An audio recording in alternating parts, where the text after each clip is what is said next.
प्रधानमंत्री जी की सभा 12 फरवरी की है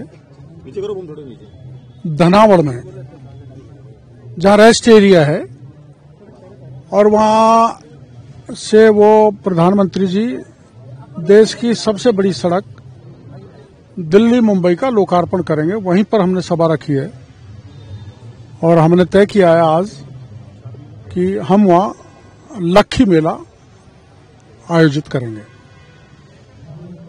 इस तरह का लक्खी मेला होगा, लाखों लोग जिसमें हो, 25-30 विधानसभा क्षेत्र के लोग, जो जहां के रोड निकल रही है वहां के लोग वहां पर बुलाए जाएंगे और लक्खी मेला आयोजित किया जाएगा। कितना उत्साह आपके इलाके में मोदी जी के आने का, और किस तरह से आप ताकत लगा रहे हैं कि मोदी जी के आने से तो देश में सर्वत्र उत्साह पैदा होता है, वैसा ही उत्साह हमारे क्षेत्र में है।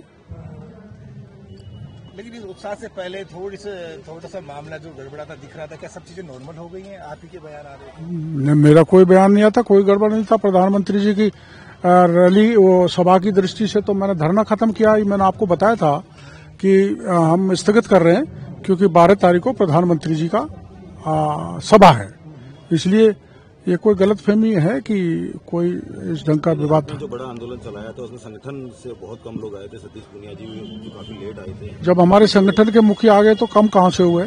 काफी लेट पहुंचे थे वो।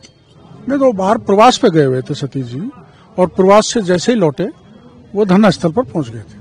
तो प्रधानमंत्री की सभा होने वाली थी, उसकी जगह को लेकर बदलाव हुआ है मेरा अदालत में। मैं वो तो वैसे ही उन्होंने वहाँ नांगल प्यारीवास में, जहाँ जिसको मीणा हाईकोर्ट कहते हैं, बिना पूछे पीएमओ से, एनएचआई से वहां पर टेंट लगा दिया था एनएचआई के स्थानीय अधिकारियों ने। और चूंकि जब इतनी दूर से प्रधानमंत्री आ रहे हैं तो सड़क पर लोकार्पण होगा तो सड़क पर ही सभा होनी चाहिए। इस दृष्टिकोण से धनावड़ जो रेस्ट एरिया है उसको चुना है। गोली भी खानी पड़े तो गोली। क्या डेट डिसाइड कर ली डॉक्टर साहब मोदी जी के? अभी मोदी जी की दौरे के बाद तारीख तय होगी। मैं प्रदेश अध्यक्ष जी से पहले बात करूंगा और उनसे सहमति लेने के बाद में हम ये कार्यक्रम जरूर करेंगे। हुए हैं और एक आदेश भी निकाला, फरमान निकाला है सरकार की तरफ से कि सभी कॉलेजों में जो युवा हैं, जो कॉलेज स्टूडेंट हैं, उनको ये लाइव दिखाया जाए बजट। जो जवानों को, किसानों को और विशेषकर ईआरसीपी पर कैसे गुमराह किया जा सकता है, वो गुमराह करने वाला बजट है।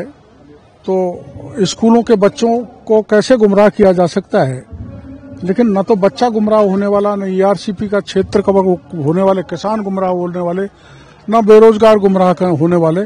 उनसे ज्यादा बेरोजगारों को तो लाके हमने मुख्यमंत्री के दरवाजे पे 24 तारीख को रख दिया, जहां बड़े पैमाने पर पेपर लीक हो रहे हैं। राजस्थान का जवान समझ चुका है, किसान समझ चुका है, इस सरकार के झूठे झांसों में राजस्थान की जनता आने वाली नहीं है। एक तरफ तो पोस्टर लगाया जा रहा है, किया जा रहा है कि जितने भी युवा होंगे उनके लिए बजट होगा, और दूसरी तरफ जो एक बड़ा आंदोलन चला रहे हैं उपेंद्र यादव, उनको पीटा जाता है, अजमेर में बुरी तरीके से मारा जाता है। देखो, आंदोलनों में कोई फूल तो बरसते नहीं, लाठियां चलती हैं, तो उसको बुरा नहीं मानना चाहिए। और जिसके लाठी पड़ती है वो नेता बनता है, ये लाठी खाने वालों को भी ध्यान में रखना चाहिए। एक आदेश निकाला है सरकार ने कि जो बच्चे हैं उनकी फीस माफ करी जाए। तो आप तो जानते हो शुरू से, तो उनकी माफ की जाए तो बाकी जो बहुसंख्यक समाज है उनकी स्कूलों की भी फीस माफ की जाए।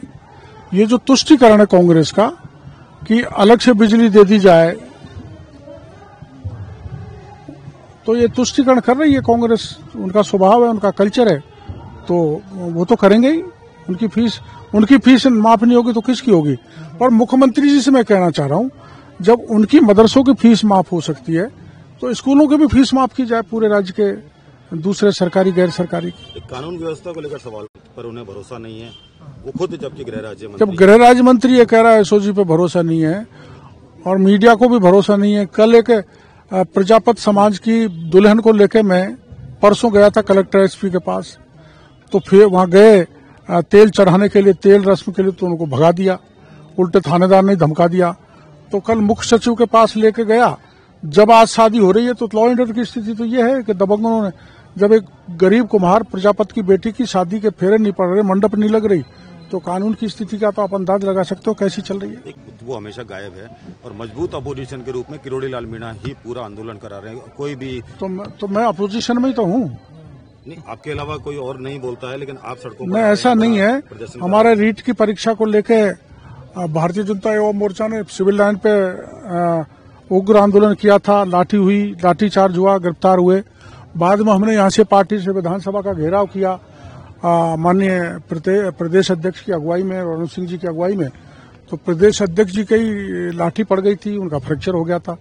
ये गलत फहमियां हैं, बनाई गई फहमियां। सरकार तो लेकिन इन्हें हल्के में लेती है, लेकिन जब किरोड़ी लाल मीणा आंदोलन करते हैं तो सबसे ज्यादा सरकार को चिंता होती है। तो कौन सा, मेरे को भी अभी हल्के में लिया है। मैं 50-60 हजार बेरोजगारों को भर के लाया था, 18 जिले के थे, सबको लौटा दिया। 12 दिन तक शीतलहर में भी बैठा रहा, बरसात भी होती रही, लेकिन सीबीआई जांच नहीं दी क्योंकि सरकार निष्ठुर हो चुकी है। अभी दोबारा से लॉलीपॉप दे दिया आपको? नहीं, लॉलीपॉप तो नहीं दे पाएगी। हजारों लोगों को लेकर, बल्कि लाख भी हो सकते हैं, दोबारा जयपुर में घुसूंगा।